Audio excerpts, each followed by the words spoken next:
Soy Fernando Díaz Villanueva, hoy es 23 de marzo de 2023 y esto es La Contracrónica.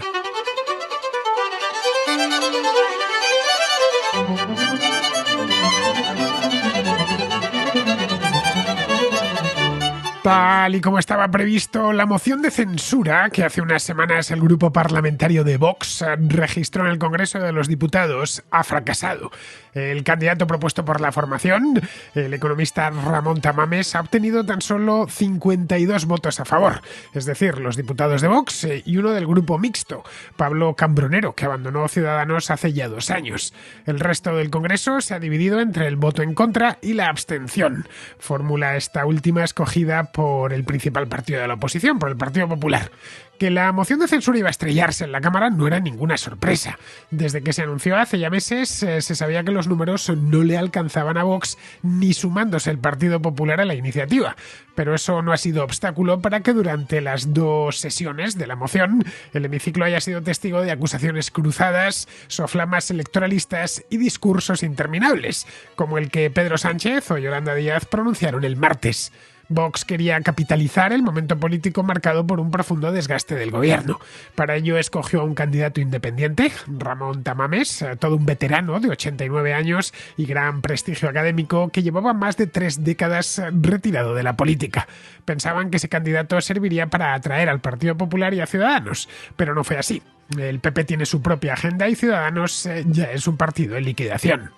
Debido a su avanzada edad, Tamames se dirigió a la Cámara desde uno de los escaños y no desde la tribuna de oradores. Hilvanó un discurso muy efectivo y cargado de sentido común en el que se señalaba todos los fallos de la legislatura y media que Pedro Sánchez lleva al frente del gobierno. El presidente le respondió ignorando sus reclamos para centrarse en los logros de su mandato, algo que Tamames le afeó inmediatamente. Pero el enemigo a batir para Sánchez no era Tamames, ni siquiera Vox, sino el Partido Popular, que ha pasado con cierta incomodidad por encima de esta moción, una moción que no deseaba, ya que aparte de su inutilidad práctica, las elecciones se encuentran muy cerca. El PSOE y sus socios, entre tanto, pasaron al contraataque, agitando el espantajo del miedo a la derecha, para identificar a Vox con el franquismo y al PP como el aliado necesario de Vox. En cierta medida, la moción de censura ha servido como anticipo de lo que serán las 2 campañas electorales que se avecinan. La primera dará comienzo muy pronto, en menos de 2 meses, y la segunda de cara al otoño.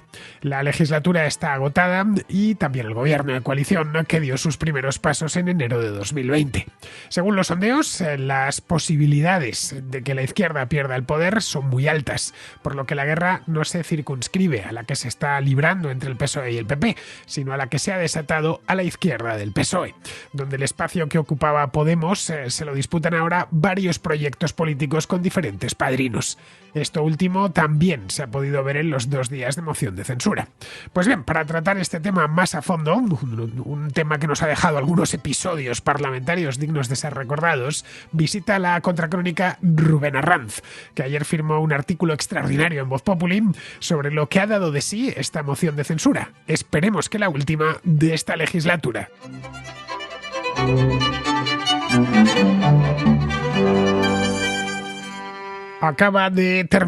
Terminó ayer la moción de censura, la 6ª moción de censura desde el año 1980. Ya sabéis que a mí me gusta mucho la historia y una de las cosas que miré fue el registro histórico de mociones de censura. A ver, no de toda la historia de todos los países, pero sí al menos de España, de los últimos 40-50 años, y ha habido 6 mociones de censura, una en 1980, otra en 1987.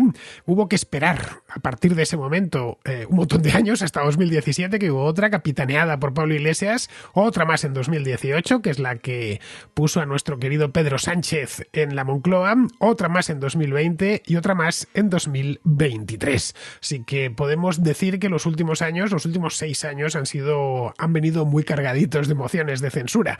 Una cosa que la verdad no esperábamos, porque en España no éramos muy aficionados a las mociones de censura después de esas de la década de los 80, la de Felipe González y la de Hernández Mancha.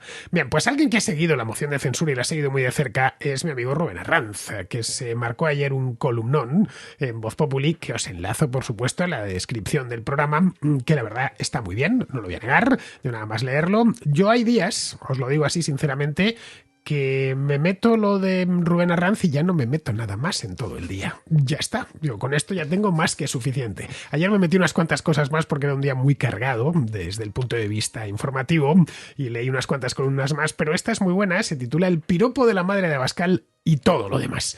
Bien, la tenéis en Voz Populi, de cualquier manera os la enlazo. Bien, pues tenemos aquí en la contraolla al autor de la columna. Muy buenas, Rubén. ¿Qué tal, Fernando? ¿Cómo estás? ¿Cómo estáis? Bueno, ¿qué te ha parecido esta introducción histórica que he hecho de la moción de censura? Mira, no recordaba la de Pablo Iglesias de 2017, pero es verdad. Es reciente, reciente. Eso es.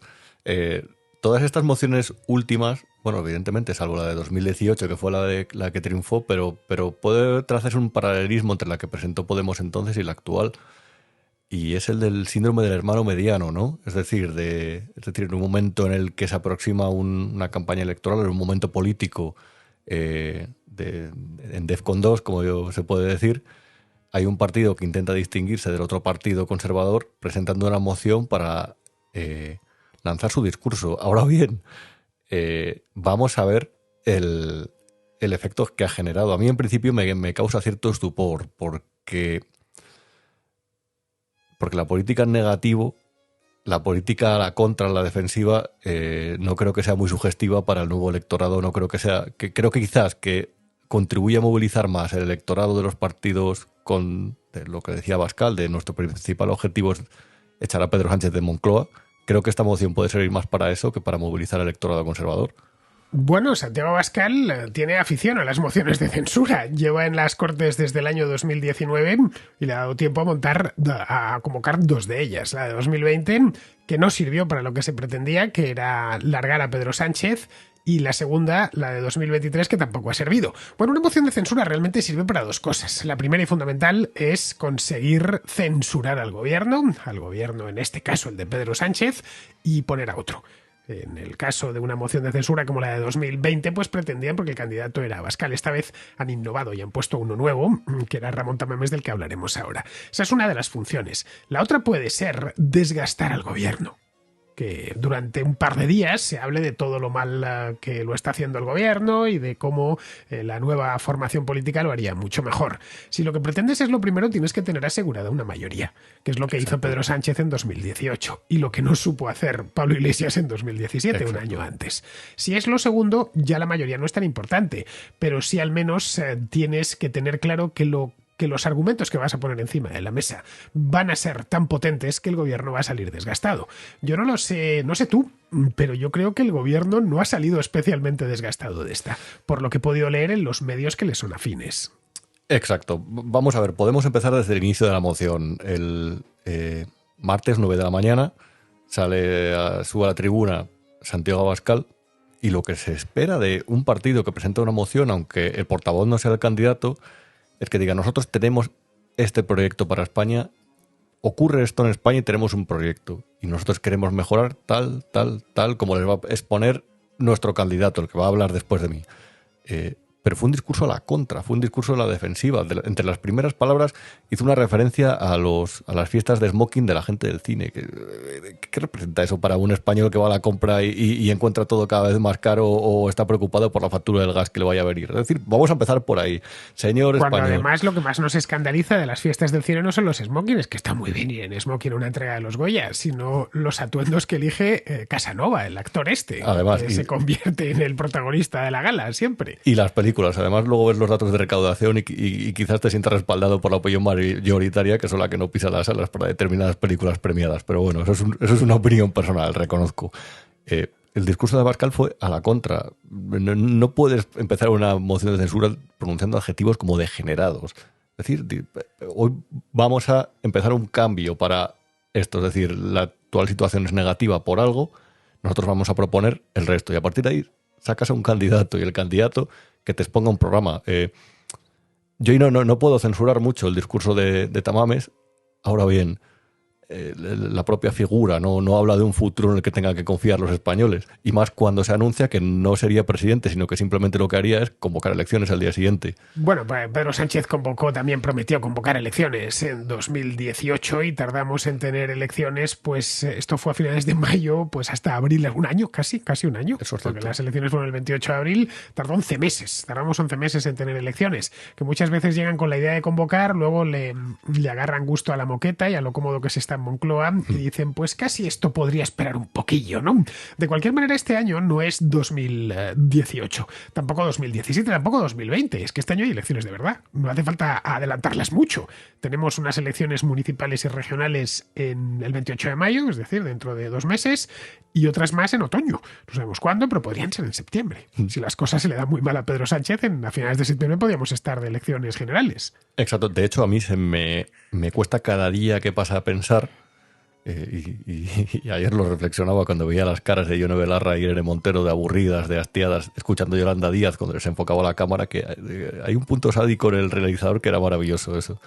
Pero me cuesta mucho pensar que a partir de las elecciones de mayo, Pablo Iglesias no decida, o Podemos, o lo mismo, o lo que sea, que no decida romper la coalición o elevar la tensión para empezar a venderse como la oposición al PSOE dentro de la oposición, si vienen mal dadas.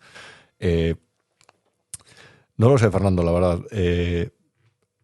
Sinceramente, en una moción de censura, cuando tú vendes, como ha vendido Vox, que tu principal objetivo, en primer momento, es echar a Pedro Sánchez, tienes que barajar varios factores a la hora de cumplir ese objetivo y a la hora, sobre todo, de cumplir la promesa con las personas a las que te diriges, que son tu potencial electorado.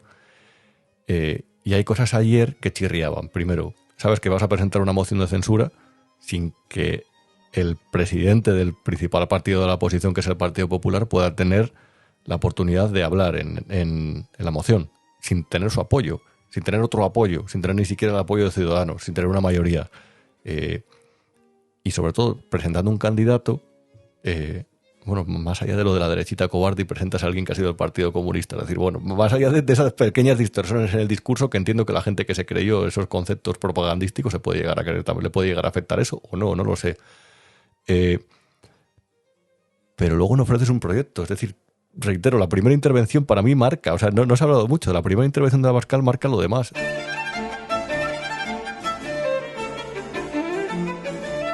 Pero es que yo no creo que la idea fuese que dar proyectos ninguno. A mí, por lo que he visto, no me la he tragado entera, no penséis que soy tan suicida, pero sí lo fundamental es que era una sucesión de mítines, cada uno en función de su propia agenda. El Partido Popular, vimos a Cuca Gamarra, que podíamos, si ese mismo discurso lo hemos trasladado a un mitin, no tendría nada de especial. Qué malos son estos tipos y con nosotros va a cambiar todo. Si vemos a Pedro Sánchez, lo mismo, pero qué bien nos ha ido todo y menos mal que yo estoy aquí, así que por favor, votadme de nuevo. En el caso de Abascal, de nuevo, esto es el fin del mundo y ya sabéis, a Pedro Sánchez hay que sacarle como sea y la manera más directa es confiando en Vox. Luego tenemos el caso de Yolanda Díaz, que expuso, como bien dijo Tamames, su proyecto político, que creía que se llamaba Sumar. Qué mala baba tienen estos políticos mayores, ¿eh? Muy mala baba. Sabía perfectamente que se llamaba Sumar, creo que se llama Sumar. Y luego teníamos ese elemento raro, un poco, no sé cómo decirlo, casi surrealista, que era un político conocido por, no diré todos los españoles, pero sí una buena parte, porque Tamames en su momento yo sí lo recuerdo, de cuando era niño, que estaba de aquí para allá, primero fue el Partido Comunista, luego se hizo del CDS y luego ya se retiró. Pero creo que todos conocemos a Tamames porque es un economista prestigioso. Tiene un libro, La estructura económica de España, que ha tenido, pues qué sé yo, 20, 30 ediciones, no lo sé. Todos hemos tenido en la mano alguna vez ese libro, por lo menos todos los que hemos estudiado en la universidad. Y bueno, se llama el Tamames directamente. ¿Has leído el Tamames? ¿Lo has consultado en el Tamames? Lo he ido actualizando, además. Entonces es un tipo más o menos conocido. Y tener una persona de casi 90 años con bastante sentido común, porque la verdad, oírle estaba diciendo cosas de puro sentido común, pues, pero que no tiene evidentemente un proyecto político ni se va a presentar en las elecciones, que no dio un mitin, fue el único caso. No sé, quizá vamos a traer de vez en cuando a políticos ya mayores y a pasearles por el Congreso para que a sus hijos o a sus nietos les expliquen ciertas cosas sin voluntad de ser elegidos ni nada de esto. Quizá para esto sí ha servido, pero para nada más. Sí, ¿no? Y rescató debates que pueden resultar interesantes, el de la política lingüística, el de la política del agua, el de la estructura económica del Estado, vivienda, seguridad. Bueno, no está mal, se plantea, eso está bien plantearlo. Ahora bien, con una moción de censura cuando la presentas en este momento estratégico y sin que el candidato que va a presentar el Partido Popular en las próximas elecciones generales esté para hacer de muleta o simplemente te garantice su apoyo, te garantice simplemente que hable, que gaste su tiempo, que lo escuche a la gente que lo va a ver en una jornada de expectación informativa. Básicamente lo que consiguió fue el titular del país.com de ayer, miércoles, era Vox pierde la moción de censura con la abstención del PP. Es decir, la prensa que tú va a intentar mantener a Pedro Sánchez en el poder, que es lo que tú no quieres, lo que tú has prometido, que es tu principal objetivo, va a asociar al otro partido, a ti. Es decir, básicamente va a atar una cuerda a la persona que se va a tirar por el barranco para que se caiga con él. Es que esa era la intención. Exacto. Pero en cuanto lo vieron, dijeron, menudo regalo nos han hecho. Pero es que luego, además, para elegir al gobierno, para que Pedro Sánchez vuelva a ser presidente en las elecciones, lo que necesita es un partido muleta que tenga cierta fuerza. Podemos la está perdiendo, es decir, es evidente, la lleva perdiendo desde el año 2017, 2016, pero ahora es cada vez más evidente y está descompuesto. Lo que le sirvió es para presentar en sociedad, como yo digo, como candidata a Yolanda Díaz. 2 días antes de la moción anunció el famoso acto que se celebrará el 2 de abril en el que va a anunciar que va a ser candidata. Ayer tuvo 1 hora para hablar. Pedro Sánchez tuvo 2 horas y 40 para exponer un programa que en el fondo lo que se basa es en grandes mentiras y medias verdades, y en él he repartido dinero a este. Si usted no me vota, este dinero se va a dejar de repartir. Y nadie sabe muy bien a quién ha llegado eso, a quién ha llegado ese famoso escudo social, reitero, cuando el poder adquisitivo de los españoles ha ido siendo inferior a lo largo de los últimos meses. Pero es que era un mitin. Lo que estaba dando era un mitin. Claro, no le des más vueltas. Pues por eso tú vas a llevar un candidato que vas a poner un proyecto de país que tú consideras que no lo cumple el presente gobierno a cambio de garantizar tiempo infinito, porque tienen tiempo indefinido el presidente del gobierno para hablar, para que venda su moto. Y además, como lo que tiene es la coalición Frankenstein, como la definieron, es que no solamente habló él, es que hablaron todos, cada uno por turnos y cada uno exponiendo el por qué estas personas no tienen que entrar en el gobierno. La política española está atomizada en varios partidos. Esto que dicen, se acaba el bipartidismo, no tan rápido, no se ha acabado todavía el bipartidismo, ni mucho menos, pero sí es cierto que hay muchos más. Ni el PSOE actual es el PSOE del año 2008, ni el Partido Popular actual es el Partido Popular del año 2008. Eso está claro, ¿no?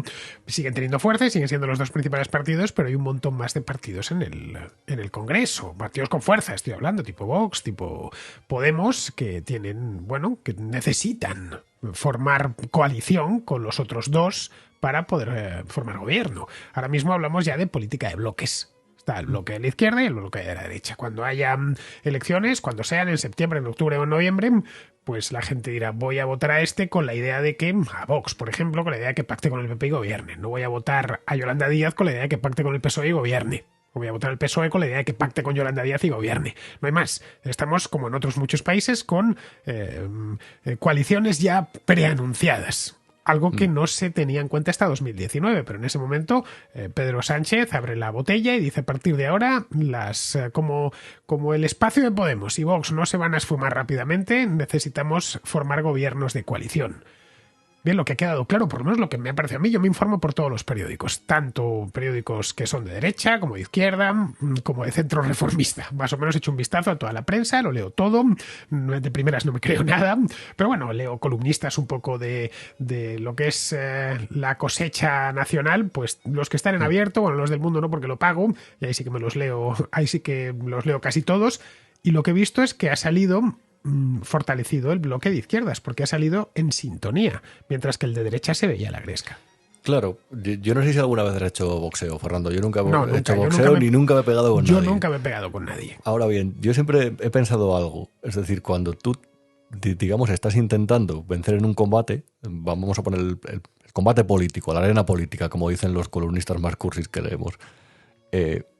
Entiendo que cuando ves que tu adversario está herido, está bien que mantengan las distancias, dejarle que se desgaste. Es decir, es el momento. Esto ha ocurrido en este momento exacto. El gobierno, la ley del solo sí es sí. Lo más evidente, que no es lo que está en el debate de las tertulias televisivas, que es, reitero, coste de la factura del gas, coste de la factura de la luz, coste del pan y la leche cuando van al supermercado. Eso lo desgasta, porque estos están en el poder. y la gente lo asocia, aunque no tengan toda la culpa de eso, aunque tengan una pequeña parte de la culpa o lo que sea, que no entiendo el análisis político porque no me interesa el análisis partidista, pero esto sí, y eso desgasta. Acaba de saltar el caso de corrupción del Tito Berni. Albert Soler, que es uno de los implicados en el caso, el presuntos implicados en el caso del Barça, también había estado de director general de deportes. Todo esto son cosas que le afectan al gobierno en diferentes frentes, o sea, tiene diferentes frentes de batalla. En ese momento lo mismo, simplemente lo que tienes que plantearte es hacer propuestas constructivas, las puedes hacer en diferentes días. Un día de sociedad, otro de vivienda, otro que es lo que hizo realmente el equipo de Rajoy en la campaña de las elecciones de 2011. Y no ir al ataque, o por lo menos tampoco ponerte a la defensiva en el primer discurso. Por eso la moción realmente lo que ha servido quizás es para revivir a un gobierno, primero, que estaba fragmentado en 2 bloques cada vez más evidentes, son 3 bloques, depende de las peleas de ministros, que te creas de lo que cuenta cada uno, y sobre todo afectado por realidades que no surgen del debate político, que surgen de lo que ven los ciudadanos todos los días. A partir de ahí, ¿qué sentido tiene una moción de censura? No lo entiendo, es decir... Yo no lo vi en ningún momento desde que la anunciaron, sobre todo por la cercanía de las elecciones. Mira, si vamos de nuevo al histórico de mociones de censura, tenemos una moción en 1980, había habido elecciones en el 79, un año después de la segunda legislatura de Adolfo Suárez. Tenemos la siguiente en 1987, hubo elecciones en el 86, un año después de la segunda legislatura de Felipe González, y después, en 2017... un año después, bueno, unos meses después de que fuese reelegido Mariano Rajoy, la de 2018, que le pilló más o menos a mitad de legislatura, y la de 2020, que de nuevo llevaba el gobierno apenas unos meses, bueno, los de la pandemia, aquellos del confinamiento, porque esto se hizo en otoño de aquel año, y esta que cae al final de la legislatura. La moción de censura, ya digo, el primer objetivo es ese. El primer objetivo es derrocar al gobierno y derrocarlo democráticamente mediante un procedimiento establecido para tal fin. El otro es desgastar, pero es que ya está muy desgastado. El gobierno se estaba desgastando solo, sin necesidad de que le cantasen las 40 en el Congreso de los Diputados.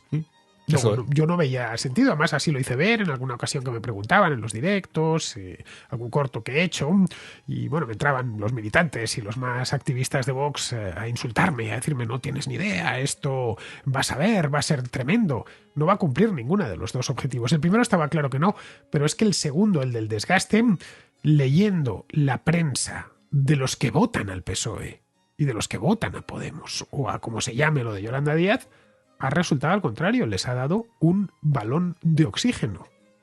Claro. Yo solo les pido que por favor se pasen por la web de Público, por la del diario.es, por El Propio País y lean los comentarios de los lectores. Sí, lo entusiasmados que están. Claro, pero yo por eso lo reitero. Si es que estoy de acuerdo con eso. Reitero de ¿por qué en este momento no hacen el esfuerzo especial en trabajar, en ponerse a trabajar? Que yo creo que es algo que realmente muchas veces en las personas que viven tanto de hacer propaganda o exponer un programa electoral les falla eso, lo de ponerse a mirar números.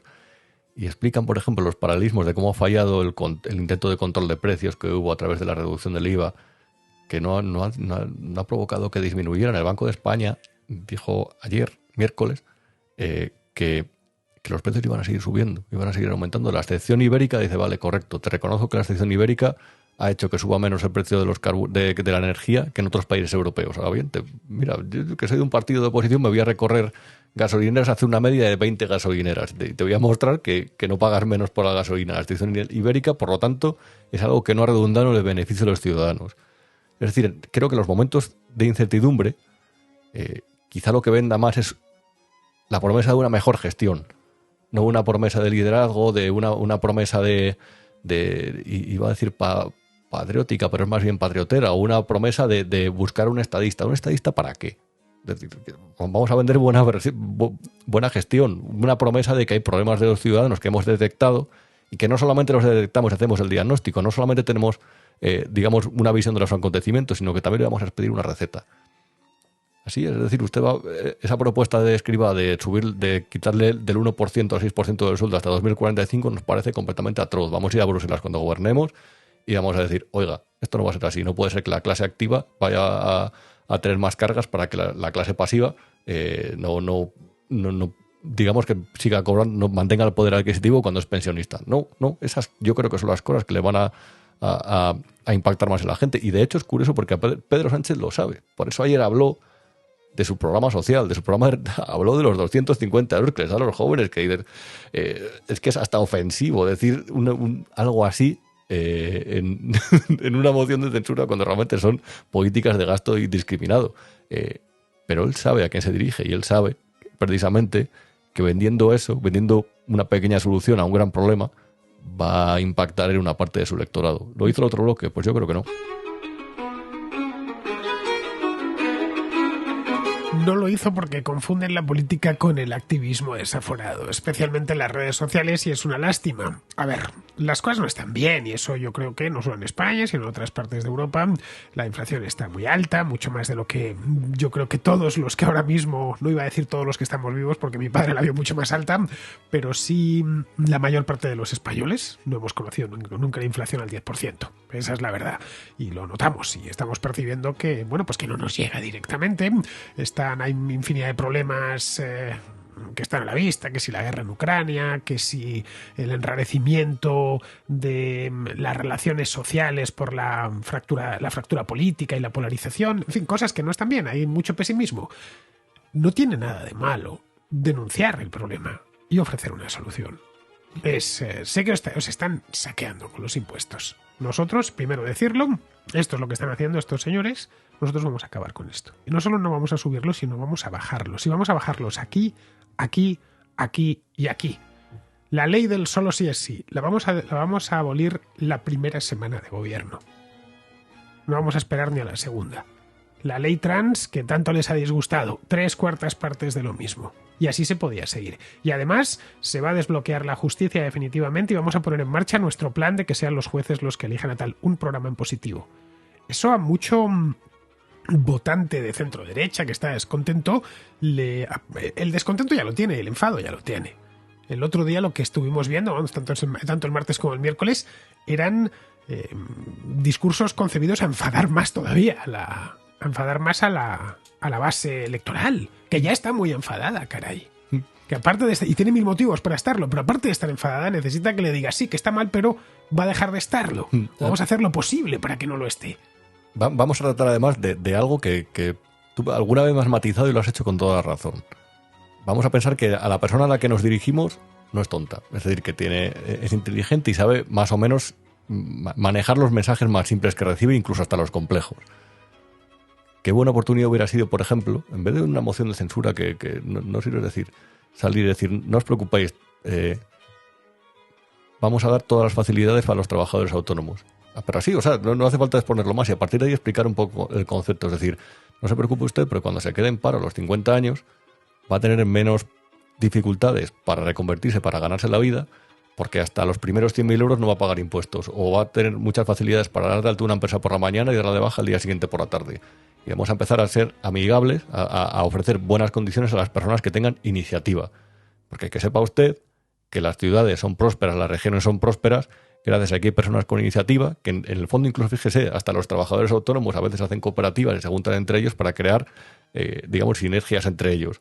Y a partir de ahí nosotros le prometemos que eso va a ser una de las primeras cosas que vamos a cambiar. Y verá cómo cambia su entorno cuando de repente pasamos de la cultura de la subvención y del gasto excesivo en un país endeudado al un país que premia la iniciativa, las ideas y el esfuerzo. No lo sé, o sea, mensajes más constructivos, más positivos. ¿Qué más me da a mí escuchar a Santiago Abascal hablar de degenerados, de los smoking del cine? Pero si es que eso sus votantes ya lo saben.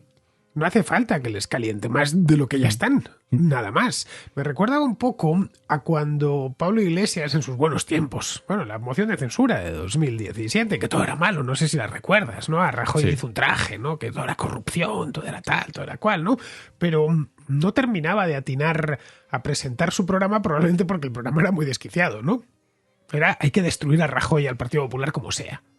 Y a decirles a sus votantes, a los de Podemos y a los de izquierda, que todo era muy malo. Claro que ya lo sabemos, que todo es muy malo, si nos lo lleváis diciendo años. Claro. Bueno, proponednos algo y que esto cuando ganéis las elecciones, y os vamos a ayudar a ello, pues tenéis que ponerlo en marcha. De hecho, lo que le faltó al 15M, la chispa que lo prendió, fue cuando hicieron ese famoso programa de 7 puntos, el de las listas abiertas. Es decir, porque había alguna propuesta. Es decir, si el diagnóstico ya lo sabemos. De hecho, si el diagnóstico, muchas veces cuando lo escuchas de partidos que son disruptivos o de la nueva política, dices, bueno, pues quizá haya muchos puntos que tengan razón. Ahora bien, ¿qué va a cambiar usted? Es decir, ¿por qué le tengo que apoyar? ¿Por qué tengo que ilusionarme? ¿Por qué tengo que esperanzarme? Alguien ayer de verdad se emocionó, se ilusionó, dijo, vaya, es decir, voy a apoyar un proyecto de país, un proyecto de futuro, después de ver el debate de la moción de censura. Sí, los votantes de Pedro Sánchez. Claro, los que se iban a quedar en casa. Sí, los votantes de Pedro Sánchez, alguno que se fuese a quedar en casa ha dicho, pues quizá haya que darle a este hombre un empujoncito más. Los otros, a ver, lo de hablar de la guerra civil, pues me puede parecer muy bien, y caray, yo soy gran aficionado a la historia, pero no creo que en el año 2023 haya que estar hablando en el Congreso de los Diputados de Francisco Largo Caballero. Sinceramente, creo que eso es materia de la Universidad, de la Real Academia de la Historia o de la Contrahistoria, mi programa de historia, pero no del Congreso de los Diputados. Y luego frases que, reitero, no entro en la frase ni en su significado, ni en la razón o no, pero yo estoy un poco cansado ya de escucharlo. De la guerra civil empezó en el 34, no en el 36. En los dos bandos se cometieron barbaridades. Por favor, pero es que es un debate historiográfico, no político. En una moción de censura yo estaba un poco sorprendido ayer cuando vi que, caray, que están hablando de verdad de Francisco Largo Caballero. Claro, y ves que lo sacaban los dos, ¿no? Ahí hubo un punto en el que este hombre, Pedro Sánchez, sacó a Blas Piñar, también un político de la transición, que llegó a ser diputado y que evidentemente murió hace unos años y ya está olvidado. En eso Tamames tenía razón, nadie le recuerda, salvo sus deudos y, bueno, gente ya de cierta edad, ¿no? Que siguiese su partido en tiempos. Pero Blas Piñar quedó desdibujado políticamente muy pronto, creo que fue en el año 82, así que nadie se podía acordar de él, ¿no? Que sea alguien muy politizado, ¿no? Bien, ¿a qué venía a cuento eso de Blas Piñar? Y los otros le sacan Largo Caballero. Y al final, que si la guerra civil esto, que si la guerra civil lo otro. Que no queráis, que el problema es que a la gente que le costaba la compra hace un año 20 euros, ahora le cuesta 33. Claro, exacto. Ya está. Es el autónomo que ve como los últimos años no le han hecho más que subir la cuota. Y además le han amenazado ya con que se la van a subir más todavía. Es la persona cuya hija la agredieron sexualmente y ha visto como al agresor le han rebajado 2 años la pena. Claro. Esa es otra de las cosas. Dilo, exponlo y di que mañana se va a acabar esto, según llegues. Además, por esa política que generalmente no funciona de modificación populista del Código Penal, que eso realmente al final no conoce, digamos, color de gobierno. Realmente esas pequeñas modificaciones han existido. Lo que pasa es que, claro, en este caso se ha juntado en los últimos tiempos con también la modificación de los delitos de malversación y de sedición, que no se hizo por una cuestión ética, por mucho que hablen de la famosa transposición de las directivas europeas. Se hizo por una cuestión política, parlamentaria y aritmética. Y eso es lo que yo creo que hay que incidir, pero que reitero, que no te presenta una moción de censura para eso. En el caso de lo del delito de sedición o lo de la malversación, de nuevo, esto es lo que hicieron estos señores. Como bien sabemos, hace un año pasó esto, es que para explicarlo requiere un minuto. Y pasar a decir, y esto es como lo vamos a desmontar nosotros este desafuero. Si no el primer día, el segundo, pero desde luego en el primer mes de gobierno. Este desafuero se va a acabar. Y así puede ser, si es que es que los destrozos han sido tales y en tal número que hay mucho que reconstruir, en una palabra. Después de estos 4 años o casi 4 años de gobierno de coalición en el que el Partido Socialista se ha enfangado con un partido radical como Podemos y les ha entregado a gente como la de Esquerra o los de Bildu todo lo que le han pedido. Eso es. Caray, os están centrando el balón. Mira, hay algo, Fernando, que quizás no sepa mucha gente. Hay algo que sucedió a partir de 2018, que es el de la sustitución de unos por otros en las empresas públicas. Pero hubo proyectos, y lo sé porque esto se comentó con economistas y candidatos, hubo un proyecto de Iván Redondo y Pedro Sánchez, de estos que se debaten en mesa redonda, de también meter a los suyos en empresas privadas. Yo creo que hay que explicárselo a la gente, es decir, de cómo esa voracidad en el ejercicio del poder, una democracia que se desgasta, poco a poco se convierte en tiranía, aunque tenga un lazo y un felicidades en el envoltorio, y sobre cómo eso, a pequeña o gran escala, no reitero, no entro en la cuestión política, pero eso ha ocurrido. Y luego las empresas participadas, quizá al joven de 18, en vez de darle un cheque de 400 euros, habría que explicarle lo que es la SEPI, la Sociedad Estatal de Participaciones Industriales, que como sabes están algunas de las empresas de sectores estratégicas en las que el Estado tiene una participación. Bien porque eran empresas públicas en sectores liberalizados, o bien porque realmente al final tienen, digamos, como una especie de infraestructura crítica. Bueno, la seguridad, por ejemplo, Indra, para quienes nos escuchen y no lo sepan, que seguro además que sí que lo saben. Pero Indra han tomado el asalto. O sea, ¿pero de qué manera, además? ¿Y de ha qué sido manera? la última, lo de Mataix ha sido la semana pasada, o hace 2 semanas. Exacto. Solo. Pero además tomando... el presidente de Prisa básicamente es alguien a quien en su día entró en el grupo Prisa por los intereses de otras personas. Ellos bien lo saben, además. Personas que digamos que tenían como también otro fin heroico con el país y que terminaron haciéndole mal. Iba a decir como Skolkiz y Chamorro, pero no, tampoco. Eso no tenía un fin heroico, eso tenían ganas de ganar pasta. Y a partir de ahí a este hombre, al empresario, a Josep Burlian, lo utilizaron, lo dijeron: entra en Indra con un 4,1%. ¿Por qué? Porque queremos echar a unos consejeros que están en contra de la línea que queremos implantar dentro de SEPI, que SEPI, la Sociedad Estatal de Participaciones Industriales, somos nosotros. Eso es terrible, porque es una empresa pública, es una empresa que cotiza a los mercados, que tiene inversores, que usted puede comprar acciones o no, y que al final está condicionada a los intereses de un gobierno en un determinado momento, y eso se moldea, se malea. Eso hace que las empresas públicas funcionen peor, eso hace que la inversión pública de los impuestos del autónomo se emplee peor, eso hace que el Estado funcione peor. Y lo peor es que esas empresas se llevan dinero público que impide competir a otras en igualdad de condiciones, a las empresas privadas. Capa a los mercados. Vamos a explicarle a eso. Explicarle y ofrecer una solución. El Ministerio de Igualdad. Hay mucha gente, que diría que la mayor parte de los votantes de Vox y buena parte de los del Partido Popular, que no están de acuerdo con que lo de igualdad sea un ministerio, como mucho una Secretaría de Estado o incluso una Dirección General. Bien, se denuncian los excesos de Irene Montero y sus amigas y acto seguido se pasa al propósito que se va a hacer. ¿Qué vamos a hacer con esto? Vamos a convertirlo en una dirección general, que es lo que siempre fue, o en una Secretaría de Estado. Ya está. Y esto, por supuesto, se va a acabar.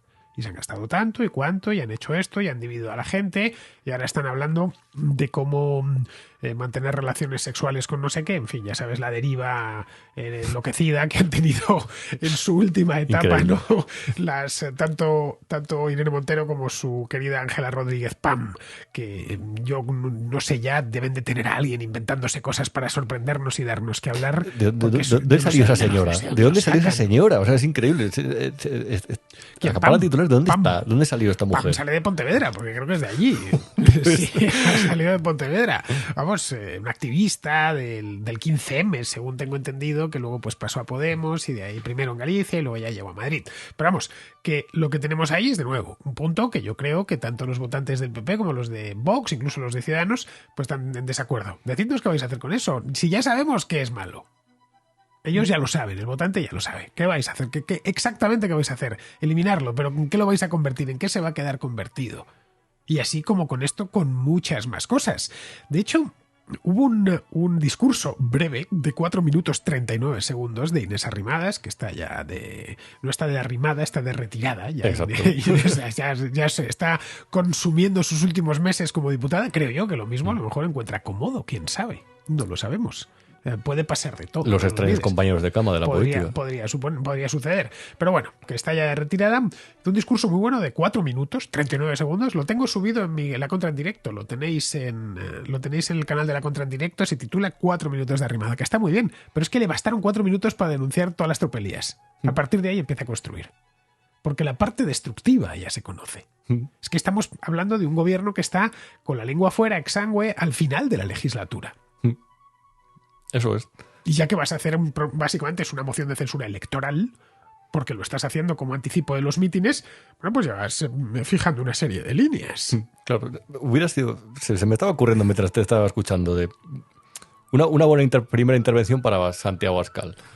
Sería, miren ustedes, señor diputado, señores diputados, persona que me está viendo por la televisión, que sepa que quienes le van a trasladar esta información en los medios, digamos, aliados de Sánchez, se lo van a seguir el camino que les marque el discurso oficial, que es lo que ocurrió, por ejemplo, cuando bueno, con el inicio del primer estado de alarma y sobre todo el segundo. Pero no se preocupe, hemos venido aquí a hacer una serie de propuestas y voy a anotar 10. En seguridad voy a hacer esto, en agua. Me parece muy bueno el debate del agua. Es una cosa en agua, es decir, la solidaridad interterritorial tiene que primar, porque en el fondo de su bolsillo de una persona del interior o del extremo derecho o del extremo izquierdo, del norte, sur, este y oeste, va a pagar los mismos impuestos. En materia de educación, pues vamos a cambiar esto de la ley de educación. Vamos a potenciar enseñanzas técnicas, lo que sea. Es decir, si es que no entro en el contenido político. Pero de los 10 puntos, haz un discurso de 5 minutos y si conoces bien además las formas de comunicación actuales, sabes que ese discurso, como el de Arrimadas de ayer, es que lo va a escuchar todo el mundo, lo va a ver todo el mundo cuando tome su teléfono móvil y diga, vamos a ver qué ha pasado de la moción. Pero no vayas a la contra. No vayas a la contra. Sobre todo podéis ir a la contra y en esas Arrimadas pueden porque, ya digo, está de salida y le da igual, ya solo tiene pasado, no tiene futuro, pero se supone que Santiago Abascal tiene futuro y se supone que Feijóo tiene futuro, aunque eso sí, Feijóo gracias a Dios no es diputado y no tuvo que enfrentarse a esto, si no hubiera sido, es lo único que le ha faltado para que hubiera sido ya Vamos, si Pedro Sánchez se encuentra a Feijóo delante ante esto, organiza una recepción en la Moncloa para celebrar esto. Exacto. Y luego yo creo, no sé muy bien si alguien se lo plantea ahí, la verdad, pero yo estoy seguro que además se hacen encuestas generalmente de ¿usted conoce a este político? ¿Usted no lo conoce? Estoy seguro que muchas personas cuando han visto esta mañana a Cuca Gamarra no sabían quién era. Cuando presentas una moción tienes que mirar eso. Porque, reitero, si tu El Logroño sí que lo saben, fue alcaldesa. Sí, pero eso ya más allá del Logroño ya no lo tengo muy claro. Y por los resultados que sacó, lo mismo hay alguno que tampoco la quería ver por televisión, pero bueno. Pero tienes que tener en cuenta todos esos factores. Tiene que haber una serie de personas, digamos, que te asesoren en lo que haces, lo que no haces. Y si quieres hacer un acto electoral en el Parlamento, lo reitero, me estoy poniendo muy pesado, Fernando, pero haz algo que nos haga ver que el proyecto que propones pues es sugestivo, que va a haber una persona que de repente vota al PP y te va a votar a ti, o una persona que no iba a votar al PSOE y le dices, vale, pues lo mismo estos no son tan... Sí, me compensa quedarme en casa, vamos. Exacto, sí. Lo mismo hace falta, lo que siempre se dice, el ciudadano de la calle, que yo creo que piensa realmente es bueno, pues lo mismo hace falta un cambio. Pues me da la impresión, Rubén, que eso es lo que nos vamos a encontrar en las dos campañas electorales. Van a ser a cara de perro, menudos meses nos esperan, la Virgen Santa. Ya lo verás. Estamos en ello y hasta final de año... Va a empezar el mes de abril. Y nos tiramos 500 días sin gobierno, entonces imagínate una situación así. Vamos a ver cómo sale la cosa, pero en fin, ¿qué le vamos a hacer? Pues nada, vamos a terminar aquí ya, que a lo tonto llevamos ya más de 40 minutos de programa, más que suficiente para comentar esta moción de censura. Una moción de censura que yo sigo pensando que era prescindible, sinceramente, lo digo, y a la vista está, vamos, no ha cambiado nada en especial y no ha conseguido ninguna de las dos cosas para las que sirve la moción de censura. Una es, por supuesto, la primera no se iba a conseguir, pero es que la segunda tampoco. Es decir, no ha dejado expuesto a Pedro Sánchez porque no podía suceder. Porque, como decía Rubén hace un momento, tenía todo el tiempo del mundo.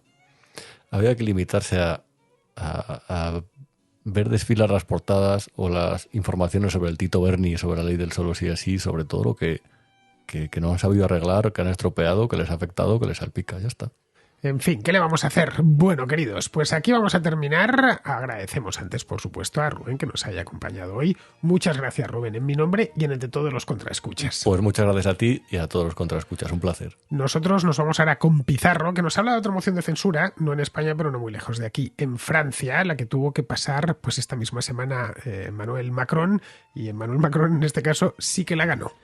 Recortar los aportes redistributivos a sectores sociales con capacidad para cambiar electoralmente a los dirigentes del país pone a los reformistas recortadores en la tesitura de no reformar nada o reformar efímeramente hasta que los perjudicados votantes traigan a un populista derogador. Los intereses creados son una poderosa barrera a la hora de cambiar un status quo en descomposición. Estos intereses se desactivan con tiempo y constantes mínimos ajustes. Pero ya no hay tiempo y todo pinta mal. Un cordial saludo de Pizarro. Y hasta aquí, queridos amigos, llega la contracrónica de hoy. Hoy es, bueno, estamos a jueves ya, mañana es viernes. Y si es viernes significa que tenemos contrahistoria. Así que allí os espero. Hasta mañana.